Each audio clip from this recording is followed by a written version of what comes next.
تو شہزادی کی شادی ہی حق اور باطل کے درمیان حد فاصل بن کر کھڑی ہو گئی۔ مورخین اسلام نے لکھا جب بنت رسول اس منزل پر آئیں کہ شہزادی کی شادی کی جائے تو پیغمبر اسلام کے گھر پر رشتوں کے تانتے بن گئے۔ ہر چاہتا تھا کہ یہ فضیلت ہم کو مل جائے، بنت پیغمبر کا ہاتھ ہمارے ہاتھ میں آ جائے، بنت پیغمبر ہمارے گھر میں آ جائیں۔ یہی وجہ ہے کہ جب یہ بنت پیغمبر کا ہاتھ نہ لے سکے، کیونکہ یہ سیاستاً بنت پیغمبر کا ہاتھ لینا چاہتے تھے، اپنے گھر میں لانا چاہتے تھے، جب بنت پیغمبر نہ مل سکی تو اپنی بیٹیوں کو پیغمبر کے گھر میں بھیج دیا، اپنی بیٹیوں کو پیغمبر کے گھر میں بھیج دیا۔ پیغمبر اسلام کی بیٹی اس عمر میں آئی کہ اب شادی کی جائے تو لوگ رشتے لے کر آنے شروع ہو گئے۔ علماء اسلام نے لکھا کہ مدینے میں بہت بڑے سیٹ تھے جناب عبد الرحمن بن عوف، یہ تمام علماء اہل سنت نے نقل کیا ہے، میرے پاس کتابیں موجود ہیں، حوالے موجود ہیں۔ عبد الرحمن بن عوف پیغمبر کی خدمت میں آئے اور عرض کی السلام علیکہ یا رسول اللہ، اے اللہ کے رسول آپ پر میرا سلام ہو۔ وعلیکہ السلام، آپ پر بھی میرا سلام ہو۔ کیوں آئے ہو؟ کیا مقصد ہے؟ اللہ کے رسول زوجنی ایہا، اے اللہ کے رسول میری شادی اپنی بیٹی سے کر دیجئے۔ پیغمبر نے فرمایا امرہا اللہ، فاطمہ کا کوئی بھی ذمہ داری میرے ہاتھ میں نہیں ہے، اللہ کے ہاتھ میں ہے، اللہ جہاں چاہے گا وہاں پر فاطمہ کی شادی ہوگی۔ عبد الرحمن بن عوف چونکہ نشے میں چور تھا، دولت کے مدینے کا سیٹ تھا، ایک مرتبہ پھر پیغمبر سے کہتا ہے اللہ کے رسول اپنی بیٹی کی شادی مجھ سے کر دیجئے۔ پیغمبر اسلام نے جب اس کا اصرار دیکھا تو فرمایا کہ آخر وجہ کیا ہے کہ تو میری بیٹی سے شادی کرنا چاہتا ہے، تیرا مقصد کیا ہے؟ کہا میرا مقصد کچھ نہیں ہے، میں مہر میں اتنی مال و دولت دوں گا کہ بنی ہاشم تو کیا مدینے میں کوئی فقیر نظر نہیں آئے گا۔ جیسے ہی پیغمبر سے یہ جملے کہے، راوی کا بیان ہے رحمت للعالمین کی پیشانی پر غضب کے آثار نمودار ہوئے، پیغمبر نے زمین پر ہاتھ مارا، کچھ خاک مٹی اپنی مٹھی میں اٹھائی، آواز دی ماذا ترا یا عبد الرحمن، اے عبد الرحمن بتا میرے ہاتھ میں کیا ہے؟ اللہ کے رسول خاک ہے، مٹی ہے، پتھر ہے۔ کہا اب دوبارہ دیکھ۔ اب جو دوبارہ دیکھا تو مدینے کے سیٹ عبد الرحمن کی آنکھوں کے سامنے ترملے آنے لگے، اندھیرا چھانے لگا، آواز دی اللہ کے رسول اپنی پوری زندگی میں اتنے قیمتی جواہرات نہیں دیکھے، اتنے قیمتی جواہرات پوری زندگی میں نہیں دیکھے۔ عجب نہیں، پیغمبر نے آواز دی ہو اے عبد الرحمن بن عوف، ہم پتھروں کو انسان بنانے آئے ہیں، تو پتھر دے کر ہم سے انسان خریدنا چاہتا ہے۔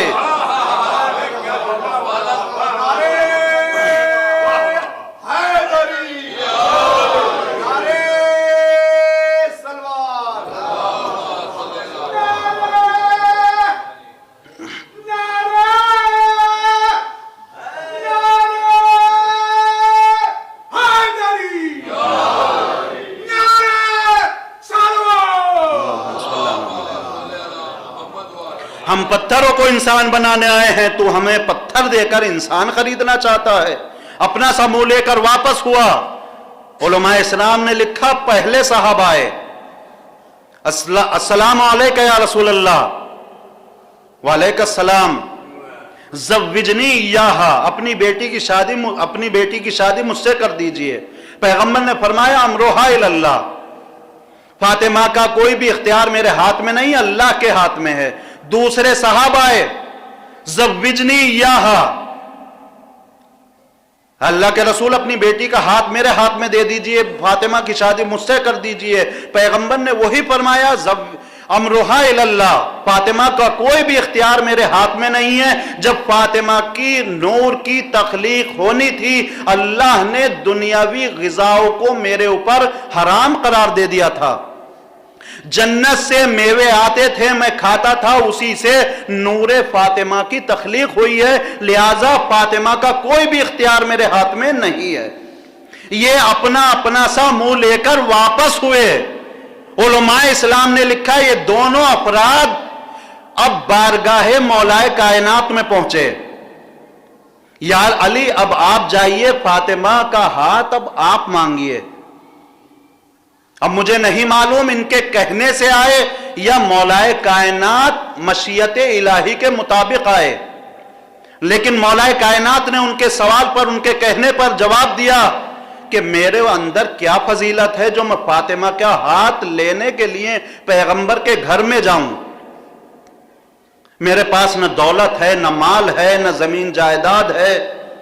جب تم جیسے بڑے بڑے بزرگوں کو پیغمبر نے اپنی بیٹی کا ہاتھ نہیں دیا تو جو یہودی کے باغ میں مزدوری کرتا ہے اس کے ہاتھ میں پیغمبر اپنی بیٹی کا ہاتھ کیسے دے سکتے ہیں؟ تاریخی جملہ کہا ہے دونوں نے، یا علی لک الحسب والنسب لقد سابق الایمان۔ اے علی آپ اس لیے جائیں کیونکہ آپ کے پاس حسب بھی ہے، آپ کے پاس نسب بھی ہے، اور آپ سابق الایمان ہیں۔ میں اپنے چھوٹے بھائیوں کو سمجھانے کے لیے حسب اور نسب کے رشتے کو بتانا چاہتا ہوں۔ نسب اس رشتے کو کہتے ہیں جو باپ کی طرف سے ملتا ہے، یعنی باپ دادا پردادا، یہ نسبی رشتہ ہے۔ اور حسب اس کو کہتے ہیں جو ماں کی طرف سے چلتا ہے، یعنی ماں، نانی، پرنانی وغیرہ۔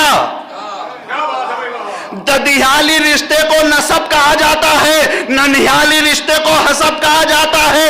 ان دونوں نے اپنی پول خود ہی کھول دی۔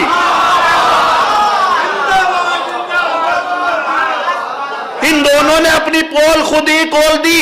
اے علی آپ وہ ہیں جن کا ددیال بھی اعلیٰ ہے، ننیال بھی اعلیٰ ہے، اور ہم تو وہ ہیں نہ جس کے ددیال کا پتہ نہ ننیال کا پتہ۔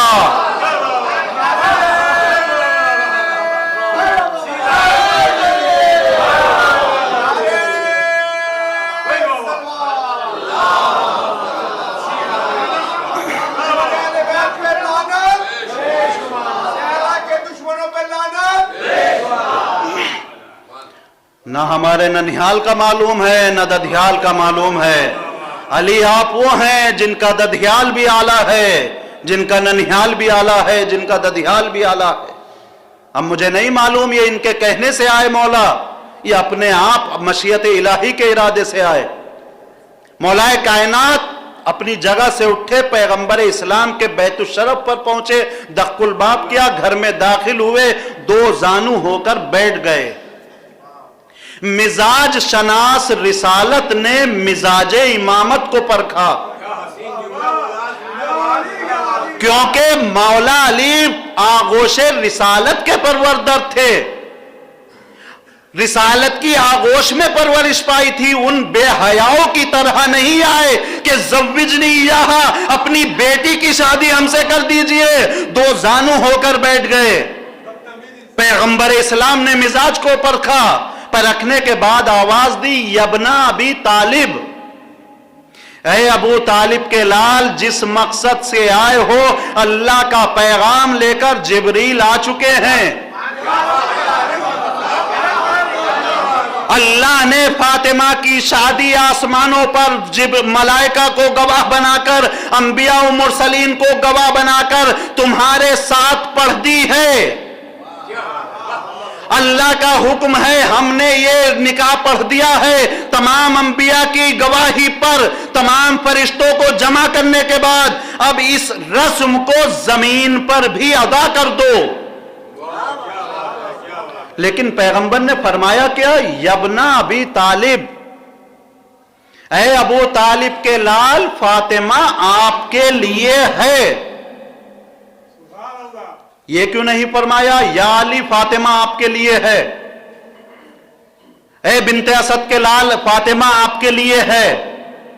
اے عبد المطلب کے پوتے فاطمہ آپ کے لیے ہے، کوئی اور جملہ کیوں نہیں کہا؟ اے مولود کعبہ فاطمہ آپ کے لیے ہے، اے علی آپ وہ ہیں جن کی ذوالفقار آئندہ زمانے میں کونین کی عبادتوں پر بھاری ہو جائے گی، اے علی آپ وہ ہیں جو خیبر و خندق کو فتح کریں گے۔ یہ تمام القابات پیغمبر تو جانتے تھے، اگر مجھ جیسا انسان نہیں جانتا تھا پیغمبر سب کچھ کہہ سکتے تھے یا نہیں، لیکن ابن ابی طالب کیوں کہا؟ یاد رکھیے جو جوان بھی اپنا رشتہ لے کر کسی شریف گھرانے میں جائے گا تو سب سے پہلے جو باپ سوال کرے گا یا گھر کا بزرگ کوئی سوال کرے گا، وہ سوال یہ نہیں ہوگا آپ کی زمین جائیداد کتنی ہے، آپ کون سی کرسی پر بیٹھتے ہیں، آپ کی بیٹھک کتنی بڑی ہے، آپ کا گھر کتنا اچھا ہے، آپ کی منزل کیسی ہے، آپ کا عہدہ کیسا ہے۔ سب سے پہلا سوال اگر شریف باپ ہوگا تو یہ کرے گا آپ کے بابا کا نام کیا ہے۔ یعنی باپ کی شرافت بیٹے میں تلاش کی جاتی ہے۔ اب جو علی اپنا رشتہ لے کر گئے پیغمبر نے کچھ نہ کہا، فقط یہ کہا ابن ابی طالب، اے ابو طالب کے بیٹے آپ کو بیٹی اس لیے دے رہا ہوں کیونکہ تمہاری رگوں میں ابو طالب جیسے شریف باپ کا خون دوڑ رہا ہے، آپ کی رگوں میں ابو طالب جیسے شریف باپ کا خون دوڑ رہا ہے۔ دوسرا جملہ ارشاد فرمایا، بس میں اس عبادت کو تمام کرنا چاہتا ہوں، دوسرا جملہ ارشاد فرمایا، ایک تو یہ کہ ابن ابی طالب آپ ابو طالب کے لال ہیں اس لیے بیٹی دے رہا ہوں، دوسرا یہ کہ اللہ کا حکم ہے اس لیے بیٹی دے رہا ہوں، تیسرا جملہ ایسا جو حق اور باطل کے درمیان حد فاصل بن کے کھڑا ہو گیا، یا علی لست بدجالین، بیٹی اس لیے دے رہا ہوں کیونکہ آپ دجالوں میں سے نہیں ہیں۔ اب اس دجال کا ترجمہ اگر میں کروں تو میں شیعہ ہوں، الزام لگ جائے گا، اپنے اعتبار سے کر لیا۔ آیت اللہ سیستانی صاحب سے کرایا جائے وہ بھی شیعہ ہیں، رئیس قوم ہیں، خامنائی صاحب سے کرایا جائے وہ بھی رئیس قوم ہیں۔ تو اس اعتراض سے بچنے کے لیے میں مختصر کر رہا ہوں، اس اعتراض سے بچنے کے لیے عالم اہل سنت علامہ شمس الدین ذہبی کے پاس جاتے ہیں جن کی فطرت میں اہل بیت سے دشمنی گھسی ہوئی ہے۔ اگر اہل بیت کی فضیلتوں کی کوئی حدیث یا روایت دیکھتے ہیں تو کرود کے دیکھنا چاہتے ہیں اور اس میں شک و شبہات پیدا کرنا چاہتے ہیں، لیکن جب اس منزل پر آئے ہم نے سوال کیا، اے شمس الدین ذہبی بتائیے دجالین کا مطلب کیا ہے؟ پیغمبر نے کیا فرمایا ہے؟ لستا بے دجالین، اے علی بیٹی اس لیے دے رہا ہوں کیونکہ آپ دجالوں میں سے نہیں ہیں۔ تو شمس الدین ذہبی نے فرمایا لستا بے دجالین اے لستا من الکذابین، اے علی بیٹی اس لیے دے رہا ہوں کیونکہ آپ جھوٹوں میں سے نہیں ہیں۔ شہزادی کی شادی کے اس پیغام نے جھوٹوں کو الگ کر دیا، سچوں کو الگ کر دیا۔ اب تم کسی کو بھی فاروق اعظم کہو، کسی کو بھی صدیق اکبر کہو، لیکن کہنے سے پہلے علی و فاطمہ کی شادی کو دیکھنا پڑے گا۔ دیکھنے سے پہلے علی و فاطمہ کی شادی کو دیکھنا پڑے گا۔ علی و فاطمہ کی شادی نے جھوٹوں کو الگ کر دیا، سچوں کو الگ کر دیا۔ شہزادی اس مقام عظمت پر ہے، سیادتوں کے اس مقام پر ہے کہ اگر سسر کو دیکھا جائے تو سید البطحاء ہے، اگر باپ کو دیکھا جائے تو سید الانبیاء ہے، اگر شوہر کو دیکھا جائے تو سید الاولیاء ہے، بیٹوں کو دیکھا جائے تو سیدہ شباب اہل الجنہ ہے، بیٹی کو دیکھا جائے تو عقیلتوں سیدۃ الہاشمین ہے، اور شہزادی کو خود دیکھا جائے تو سیدۃ النساء العالمین ہے۔ یعنی سیادتوں کے افق پر چمکنے والے آفتاب کا نام فاطمہ زہرا ہے۔ ابھی جو منحوس ستارہ ٹکرائے گا وہ چکنا چور ہو کر رہ جائے گا۔ ہم مانتے ہیں وہ حدیث صحیح ہے کہ میرے صحابہ کی مثال ستارہ گانے ہدایت کی سی ہے، جس کی بھی اقتدا کرو گے ہدایت پا جاؤ گے۔ علامہ نصور الدین توسی فرماتے ہیں کہ ہم مانتے ہیں کہ رسول کی یہ حدیث ہے، لیکن کچھ ستارے منحوس بھی تو ہوا کرتے ہیں جو خود بھی ڈوب جاتے ہیں، اپنی کشتی کے سواروں کو بھی ڈبو دیتے ہیں۔ ایک صلوات پڑھیے بر محمد۔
شہزادی کا وجود، شہزادی کی ذات وہ ذات گرامی ہے کہ تمام بیہودہ زبانوں کو خاموش کرنے کے لیے شہزادی فاطمہ زہرا کافی ہیں۔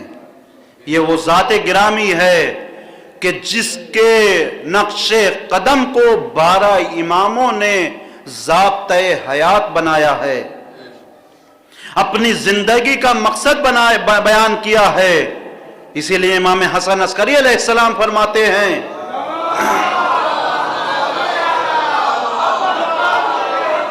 نحنو حجج اللہ علیکم و امنا فاطمہ حجت علینا، ہم تمام کے تمام 12 امام تمہارے اوپر حجت ہیں، اور ہماری ماں فاطمہ ہم 12 اماموں پر حجت خدا ہیں۔ جو انہوں نے ضابطۂ حیات بتا دیا ہے، ہم اس ضابطۂ حیات پر عمل کریں گے۔ اسی لیے میدان منی میں امام حسین علیہ السلام نے جو خطبہ دیا ہے تو فرمایا انا ابن فاطمہ، میں فاطمہ بنت رسول کا بیٹا ہوں۔ یعنی جس طرح میری ماں فاطمہ ظالم کے دربار میں ظالم کو رسوا کر کے آئی تھی، اسی طرح فاطمہ کا یہ لال ظالم کے دربار میں ظالم کو رسوا کرے گا۔ ہر امام نے شہزادی یہ کونین کو اپنے لیے نمونہ عمل بنایا ہے، شہزادی کونین کے نقش قدم پر چلے ہیں۔ ظالم کو جب رسوا کرنا ہوا تو شہزادی کا حوالہ دیا، جب حق کا ساتھ دینا ہوا تو شہزادی کا حوالہ دیا۔ یعنی فاطمہ زہرا سلام اللہ علیہا نے اپنی 18 سال کی اس کم عمر میں ہمیں یہ زندگی گزارنے کا سلیقہ بتا دیا کہ اگر کھڑے ہونا تو حق کے لیے کھڑے ہونا، اگر کھڑے ہونا تو حق کے لیے کھڑے ہونا، حمایت کرنا تو حق کی حمایت کرنا، اور اگر کھڑے ہو تو ظالم کے خلاف کھڑے ہو، اگر سکوت اختیار کرو تو ظالم کے خلاف اختیار کرو، کیونکہ کہیں پر جنگ کرنے سے ظالم کو پسپا کیا جاتا ہے، کہیں سکوت اختیار کرنے سے ظالم کو پسپا کیا جا سکتا ہے۔ کون شہزادی کونین؟ اس علی ابن ابی طالب کی زوجہ ہیں جو مسجد نبوی میں تشریف فرما ہیں، جناب عمار سے کہتے ہیں اے عمار چلو میرے ساتھ چلو، مجھے تم سے کچھ کام ہے۔ جناب عمار کو مسجد سے باہر لے کر آئے، اپنے گھر میں داخل ہوئے، عمار دروازے پر کھڑے ہیں۔ چند لمحوں کے بعد مولا کائنات گھر سے باہر تشریف لاتے ہیں، لیکن دوسرے انداز سے تشریف لاتے ہیں. رجاء رجوع القہقرہ. جب علی گھر میں گئے تھے تو علی کا چہرہ گھر کی طرف تھا، لیکن جب علی گھر سے باہر آ رہے ہیں تو علی کی پشت باہر کی طرف ہے، چہرہ گھر کی طرف ہے. جناب عمار نے سوال کیا، مولا عام طریقے سے لوگ اگر اپنے دروازے سے نکلتے ہیں تو اپنا چہرہ باہر کو کر کے نکلتے ہیں، آپ کا چہرہ گھر کی طرف تھا، آپ کی کمر باہر کی طرف تھی، آخر وجہ کیا ہے؟ مولا کی آنکھوں میں آنسو آ گئے، آواز دی، اے عمار کیا تمہیں معلوم نہیں فاطمہ زہرا صحن خانہ میں کھڑے ہو کر میری زیارت کر رہی تھی، مجھے گوارا نہ ہوا کہ فاطمہ زہرا میری زیارت کر رہی ہو اور میں کمر دکھا کر چل پڑوں. اللہ اللہ، جو شوہر اپنی شریک حیات سے اتنی محبت کرتا ہو اس کے سامنے اسی کی شریک حیات پر جلتا ہوا دروازہ گرا دیا گیا. بعد پیغمبر شہزادی کونین کے دروازے پر دخل الباب ہوا. شہزادی کونین نے سوچا آج مسلمانوں کو ہوش آیا ہے، آج مجھے پرسہ دینے آئے ہیں، آج میرے بابا کا پرسہ دینے آئے ہیں. لیکن جب دوسری آواز جلاد قسم کی آواز آئی، اے فاطمہ دروازہ کھولو، علی کو گھر سے باہر نکالو ورنہ ہم تمہارے گھر کو آگ لگا دیں گے. ایک مرتبہ بنت پیغمبر نے قبر رسول کا رخ کیا، اے میرے بابا ابھی تو آپ کا کفن بھی میلا نہ ہوا، یہ امت میرے گھر کو جلانے آ گئی. عزیزو وہ وقت بھی آیا کہ دروازہ جلا دیا گیا، شہزادی کے پہلو پر دروازہ گرا دیا گیا، 4 پسلیاں ٹوٹ گئی، محسن شہید ہو گیا. علی کے گلے میں رسی کا پھندا ڈال دیا گیا. شہزادی نے آواز دی، یا فضہ تو خذونی، اے فضہ میری مدد کر. میں نے اپنے استاد سے معلوم کیا، استاد بتائیے مولا کائنات جیسا بہادر کیا کائنات میں پیدا ہوا ہے؟ کیا علی جیسا کوئی شجاع پیدا ہوا ہے؟ کہا نہیں، کوئی بھی نہیں. کہا میں نے عرض کی بس اتنا بتا دیجئے، جب علی جیسا امام موجود تھا فاطمہ زہرا نے علی کو کیوں نہ پکارا، فضہ کو کیوں آواز دی صاحبزادے. یہ فاطمہ زہرا پر وہ نازک وقت تھا، ایسے موقع پر عورتوں کے کام عورتیں ہی آ سکتی ہے. فاطمہ کا محسن شہید ہو گیا تھا، ایسے نازک موقع پر عورت کے کام فقط عورت ہی آ سکتی ہے. مقتل لکھتا ہے شہزادی کی 4 پسلیاں ٹوٹ چکی تھی. ایک سرجن کا کہنا ہے جب انسان کی پسلیاں ٹوٹ جاتی ہیں ان کا کوئی چارہ نہیں کیا جائے، جب انسان پہلا سانس لیتا ہے تو وہ 5 روز زندہ رہی ہیں یا 95 روز زندہ رہی ہیں. ایک روایت کے مطابق 40 روز کی روایت ہے. میرا دل کہتا ہے خدا کرے 40 روز کی روایت زیادہ معتبر ہو. ارے شہزادی اس حالت میں تھی، امام حسن فرماتے تھے کہ میری ماں پوری رات بیٹھی رہتی تھی، کبھی سوتی نہیں تھی. راوی نے پوچھا مولا بتائیے آپ کی ماں سوتی کیوں نہیں تھی؟ ارے مولا نے رو کر فرمایا ارے کمر کے بل سونا چاہتی تھی تو تازیانوں کے زخم سونے نہیں دیتے تھے، سیدھی کروٹ سونا چاہتی تھی. 4 پسلیاں ٹوٹی ہوئی تھی، بائیں کروٹ سونا چاہتی تھی، تازیانے سے بازو زخمی تھا. شہزادی پوری رات سو نہیں پاتی تھی. خدا کرے 40 روز کی روایت ہو. وہ وقت بھی آیا، جناب اسما بنت امیس سے کہا اسما میں حجرہ عبادت میں جا رہی ہوں، میرے بچے آئیں تو پہلے انہیں کھانا کھلا دینا۔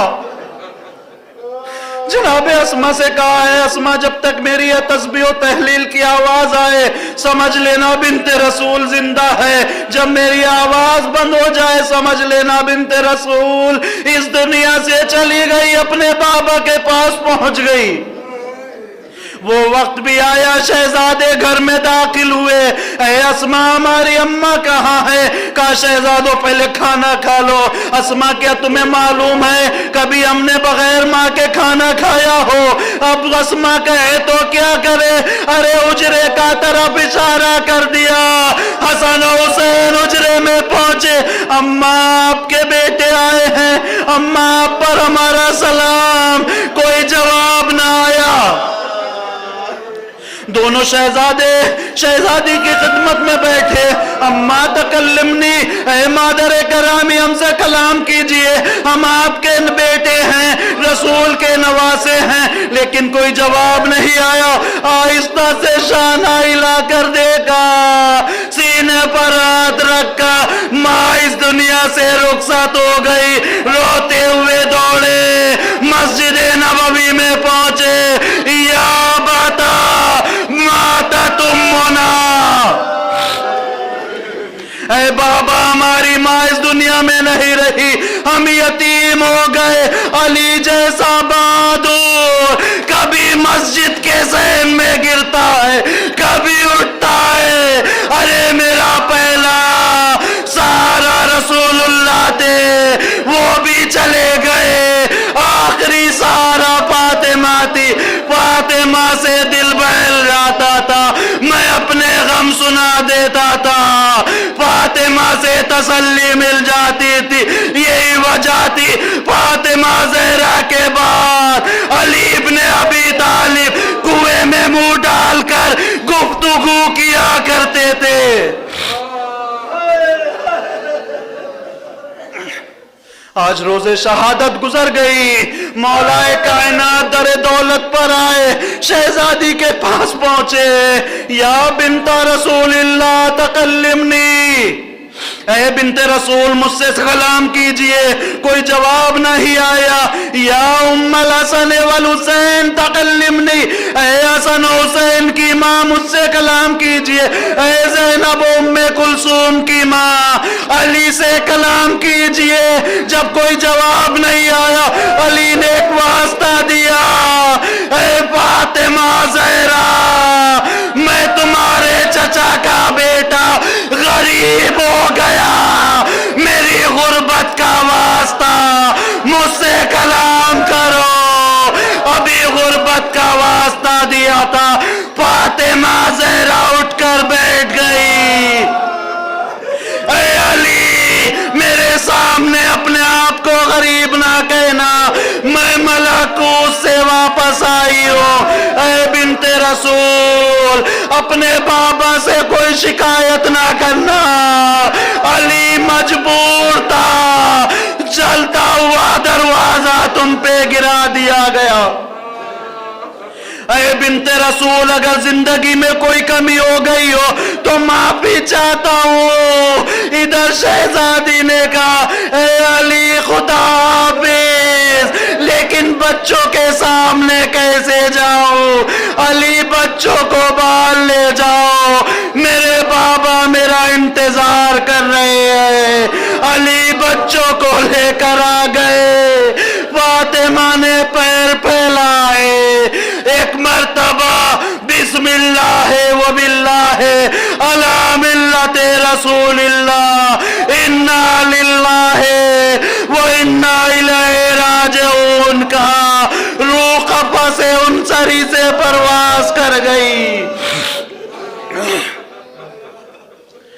علی نے فاطمہ زہرا کی وصیت کے مطابق غسل و کفن دیا۔ اہل خانہ کو آواز دی، آؤ اپنی ماں کو الوداع کہہ دو۔ اے زینب ام کلثوم آگے بڑھو، اپنی ماں کو خدا حافظ کہہ دو۔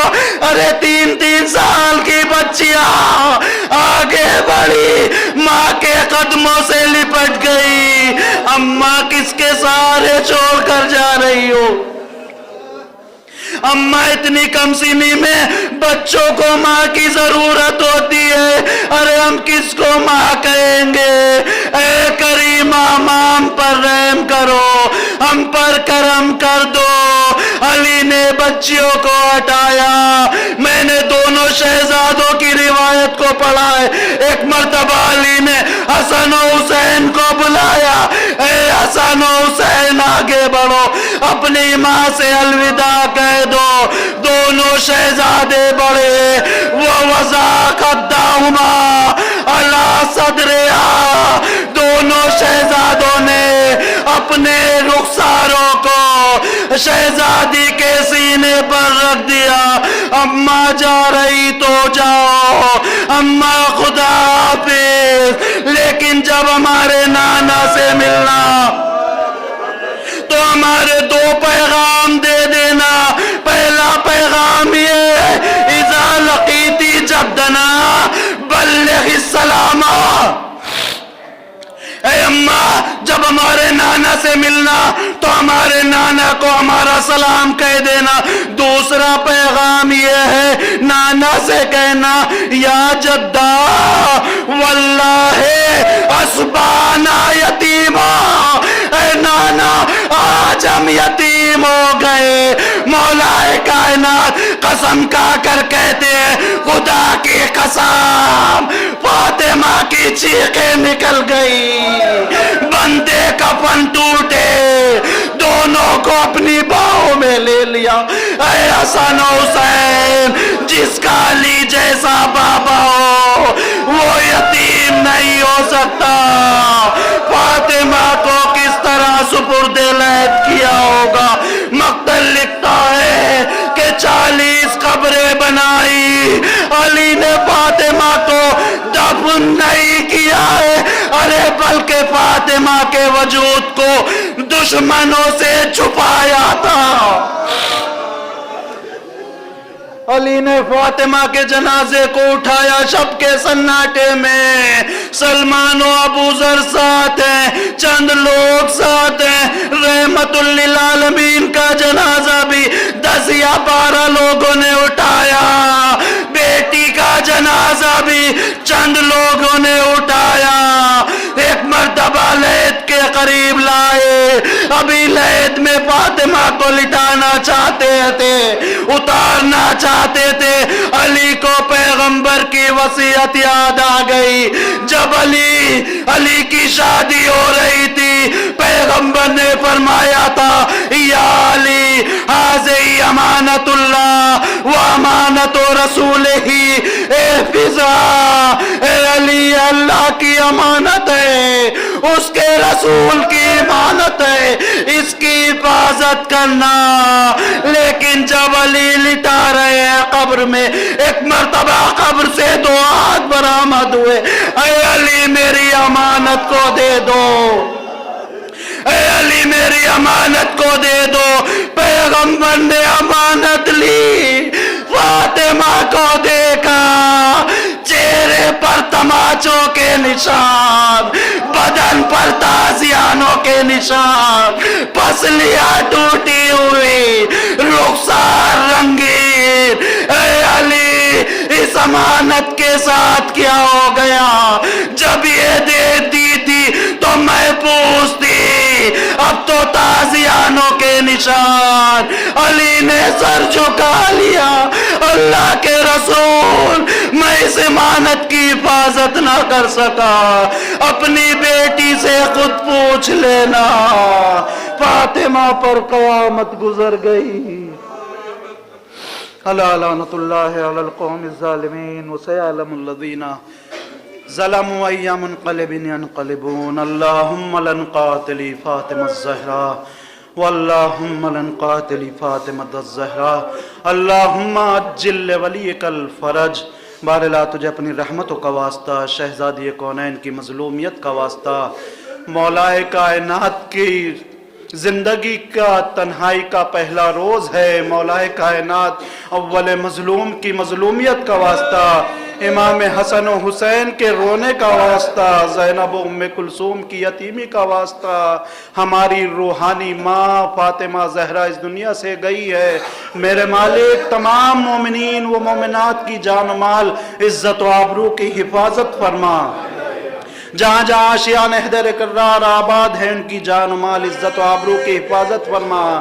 جس طرح سے بھی جس اہل بیت کے چاہنے والے نے، شہزادی کونین کے محب نے تیرے بار اللہ کے رسول کی بارگاہ میں پرسے کا ہدیہ پیش کیا ہے، یا رسول اللہ اس پرسے کو قبول فرمائیے۔ اے اللہ کے رسول ہمارے اوپر نظر رحمت کیجئے، جو مومنین و مومنات بیمار ہیں ان کو صحت کاملہ اور شفاء کلیہ عطا فرمائیے۔ مخصوصاً جناب میرے برادر عزیز جناب چاند میاں صاحب کا ایکسیڈنٹ ہو گیا تھا، ان کو اللہ پروردگار صحت کاملہ اور شفاء کلیہ عطا فرما۔